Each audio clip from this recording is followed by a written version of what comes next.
Hi, എല്ലാവർക്കും നമസ്കാരം. നമ്മൾ ഇന്നൊരു ഫേസ് പാക്കാണ് തയ്യാറാക്കാൻ പോകുന്നത്. അതിൻ്റെ ഇൻഗ്രീഡിയൻസ് നമുക്ക് ആദ്യം പരിചയപ്പെടാം, അതിൻ്റെ ഗുണങ്ങളും നമുക്ക് നോക്കാം. ആദ്യം നമുക്ക് ചന്ദനത്തിനെ കുറിച്ച് നോക്കാം, അതിൻ്റെ ബെനിഫിറ്റ്സ് എന്തൊക്കെയാണെന്ന്. മുഖക്കുരു, ചുളിവുകൾ, ഹൈപ്പർ പിഗ്മെൻറ്റേഷൻ എന്നിവ ശമിപ്പിക്കുകയും ഫേസ് നല്ല മോയ്സ്ചറൈസ് ചെയ്ത് വയ്ക്കാനും തിളക്കമുള്ളതും ചർമ്മം നിറം വർദ്ധിപ്പിക്കുകയും ചെയ്യുന്ന ഒന്നാണ് ചന്ദനം. അടുത്തതെന്ന് പറയുന്നത് രക്തചന്ദനമാണ്.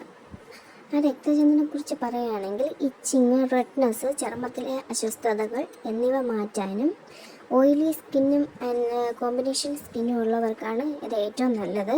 ഇത് സ്കിൻ ആരോഗ്യമുള്ളതായി വയ്ക്കാൻ വേണ്ടിയിട്ട് ഒരുപാട് നമ്മളെ സഹായിക്കുന്നുണ്ട്. അടുത്തതെന്ന് പറയുന്നത് നമ്മുടെ ആര്യവേപ്പും പേരക്കുരുന്നുമാണ്.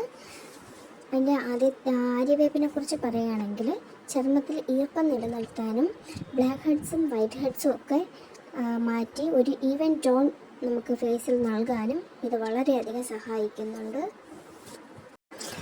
അടുത്ത മുരിങ്ങപ്പൂവാണ്.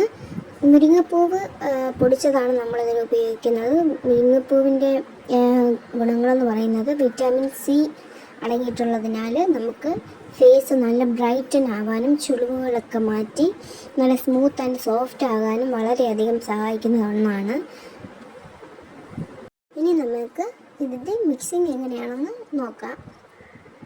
നമ്മൾ എടുത്തിട്ടുള്ള ഇൻഗ്രീഡിയൻ്റ് എന്ന് പറയുന്നത് ഇത് രക്തചന്ദനമാണ്. രക്തചന്ദനം പൊടിച്ച ഇതിൻ്റെ പൊടിയാണ്. അടുത്തതായിട്ട് നമ്മൾ എടുത്തേക്കുന്നത് വേപ്പ്, പേരയില, മുരിങ്ങപ്പൂ ഇത്രയും ഉണക്കി പൊടിച്ചതാണ്. അടുത്ത് ചന്ദനപ്പൊടി ഇത്രയുമാണ് നമ്മൾ എടുത്തേക്കുന്നത്. ഇത് മൂന്നും കൂടെ നമുക്ക് പാലിലോ ഒന്നുകിൽ തിളപ്പിച്ച പാലിൽ ചൂടോട് കൂടിയുള്ള പാലിൽ അല്ലാന്നുണ്ടെങ്കിൽ ചൂടുവെള്ളത്തിൽ നമ്മുടെ സ്കിന്നിൻ്റെ ഓയിലി സ്കിന്നാണെങ്കിൽ പാൽ ഉപയോഗിക്കേണ്ടതില്ല, റോസ് വാട്ടറോ ഇത് ചൂടുവെള്ളം ഉപയോഗിച്ചാൽ മതി. ഇത്തിരി ചൂടുള്ള വെള്ളം ആണ് ഇതിന് ഉപയോഗിക്കേണ്ടത്. ഞാനിപ്പോൾ ഇവിടെ ചൂടുവെള്ളമാണ് ഉപയോഗിക്കുന്നത്. നല്ലോണം മിക്സ് ചെയ്തതിന് ശേഷം ഇതൊരു പേസ്റ്റ് രൂപത്തിലാകും. നല്ലപോലെ മിക്സ് ചെയ്തതിന് ശേഷം നമ്മൾ ഫേസിൽ അപ്ലൈ ചെയ്യേണ്ടതാണ്. ഫേസിൽ അപ്ലൈ ചെയ്ത് ഒരു 30 മിനിറ്റ് ഇട്ടതിന് ശേഷം കഴുകി കളയുക. നമ്മൾ സ്ക്രബ് ചെയ്ത് കഴുകി കളഞ്ഞു കഴിഞ്ഞാൽ നമ്മൾ ഡെഡ് സ്കിന്നൊക്കെ മാറുന്നതാണ്. കഴുകി കളയുക.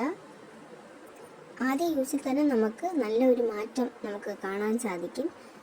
വേണമെങ്കിൽ ഇച്ചിരി മഞ്ഞപ്പൊടി അലർജിയൊന്നും ഇല്ലാത്തവർക്ക് ഇത്തിരി മഞ്ഞപ്പൊടിയും കൂടെ ആഡ് ചെയ്യാവുന്നതാണ്.